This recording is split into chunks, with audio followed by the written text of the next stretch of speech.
the Special Programs Coordinator at the Greater Reading Chamber Alliance, and this is another edition of the Chamber Spotlight. I'll be filling in for Karen Marsdale. She's on vacation, and I hope she's having a great time. Right now, I am here with Sudha Allitt, one of the owners of Kula Kamala Foundation and Yoga Ashram. Her husband, Ed, is here with her, and he's in the back. Hi, Ed.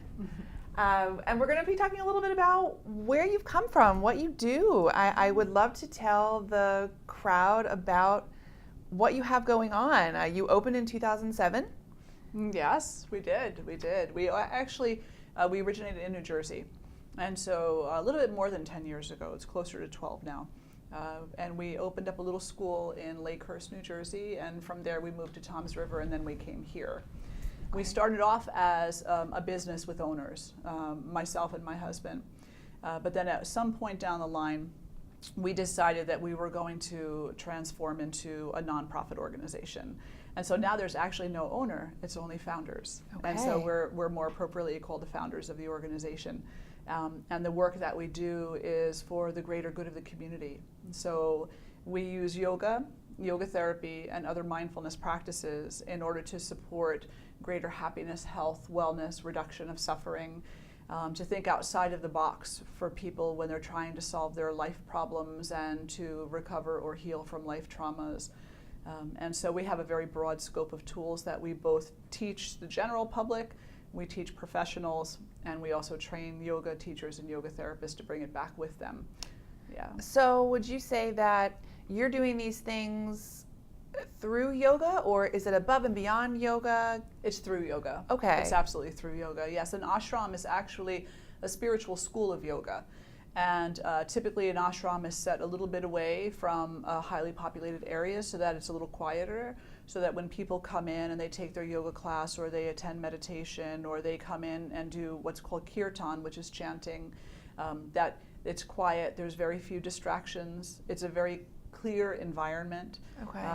We have a pay what you can cafe, which is vegetarian and gluten-free, all whole food based. We're no smoking, no alcohol, no violence, no drugs, no, pretty much no nothing. Yeah, but I mean, I definitely want to touch on what you just said. It's a pay what you can. Yes. So you are offering these services to people. I think I saw on your website that maybe $10 donation of some kind might be a good minimum, but I think it's wonderful that you're offering this service to people who maybe can't afford something more expensive. Yes. So how does that work when someone comes in and so is it just known that they pay what they can? There's signs everywhere. Okay. So there's no question. And when they come in, typically there'll be somebody in that main hallway, because it's a school. It's a 21,000 square foot building. Oh, wow. It's okay. a repurposing of the Alsace Consolidated Elementary School, which was originally built in 1932. Mm-hmm. We purchased it 4 years ago when we transferred here from New Jersey. And my husband headed up the team of individuals who upgraded the school to bring it to a greater environmental footprint, to alleviate the burden that the older buildings tend to have. And then on the services side of things, we created an entire schedule of classes and experiences that are by donation. A person comes in, they walk in the front door, there's a table of information there, there's a sign-in sheet. Everybody has to sign in when they enter the building. And then there are envelopes, and they either make a donation if they can. Some people also pay it forward so that other people can come in and enjoy the services. Mm-hmm. And then some people can't afford it. And there's nobody there saying, can you not afford it? Mm-hmm. It's all on honor. And then if they're coming in for a meal, they go down to the cafeteria. And our wonderful kitchen staff, which is headed up by Brahmani Rachel Johnson, who's a wonderful cook. And she has really done an amazing job bringing the cafe to the place where it is now. Completely whole food based, gluten-free, vegetarian, and everything made with love.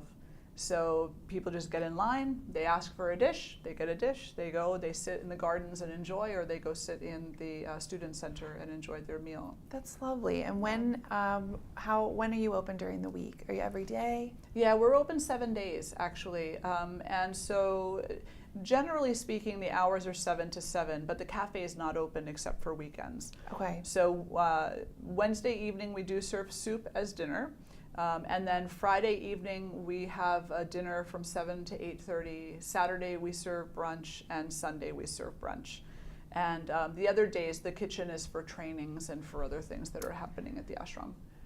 I know exactly where you're located because I went to pre-kindergarten at the Oh, Alsa you school. did. Yes. And it's That's good wonderful. memories, really good memories. Yeah. And I'm sure that you're creating so many wonderful memories too with, the people that are coming in there to see you. Do you find that people can come just who want to maybe be a little clearer minded? Yes. That ranges from that to maybe a serious issue where you help them through these things? Is it almost like a counseling through yoga? Do you ever speak with the people that come to talk to you and do yoga with you? Absolutely. It works on a number of different levels.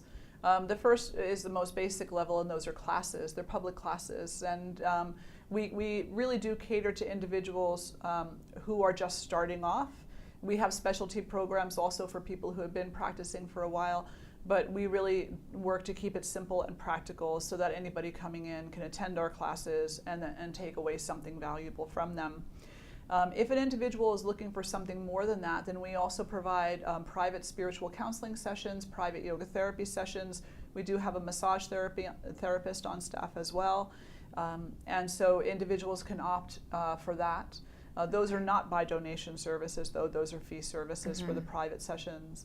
And then if an individual decides that they want to take it a step further and they really want to dive in and learn about this just amazingly diverse experience of yoga, then they can attend one of our training programs. We have a 200, a 300, an 870-hour program. So we have 3 professional training programs in yoga. One is for a yoga teacher, and the other 2 are for yoga therapy, which is a more specialized application.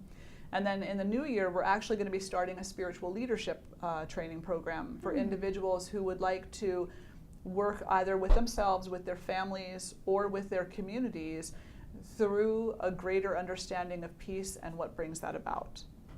That is great for the new year, and bringing peace is exactly what's needed all the time for everybody. It is, yes, absolutely. What made you decide to come to Berks County and bring this with you? Two things. The first is that we started looking for a school, I guess it would be about 8 years ago now. And we spent a couple of years kind of traveling up and down the East Coast and looking at different schools, and nothing was quite right.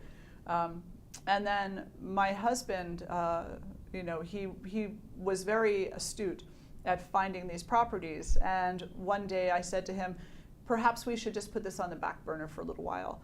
We're getting very busy over in New Jersey. We were working with mental health organizations, dealing with families in crisis, working with the government and the local governments and whatnot in supporting these families that were going through so much and supporting their children.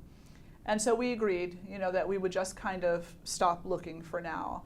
And that Saturday morning, we're sitting there, and he said, "Do you want to see something?" And I said, "Not if it costs $1.5 million, no." And so he handed me an eBay, an eBay picture on their website, and it was the school. So that day it was snowing, and we got in the car and we drove out here. It was the snowstorm 4 years ago. It was a very bad snowstorm. And we walked through the school, and it was perfect. It was just absolutely perfect. So that's the main story, but the little side story is that about 7 years ago, we actually adopted a dog from right down the street from here. And we didn't know anything about Reading at that time, So we were driving around one day, and I said to Ed, "This is where we adopted Ladu." And he said, "No." I said, "Oh yes, right over there." And sure enough, so we had been here before. She actually introduced us to the area. Yeah, you were meant to be here. We were meant to be here. We were. And we're enjoying it so much. And I'm glad to hear that. Yeah. What would you say is maybe a resource, programming, networking opportunity that has helped to grow your business since you've gotten here in Berks? So I think that connection with community in any way that you can think of doing it. So we've attended some of the chamber's luncheons where you get to meet other business people in the area. we've done a lot of outreach at the local colleges and other organizations. And I think just really, being open and talking about what it is that we represent so that people don't have a misunderstanding. We do have a yoga studio within the school, obviously, because we teach classes, but it's so much more than that.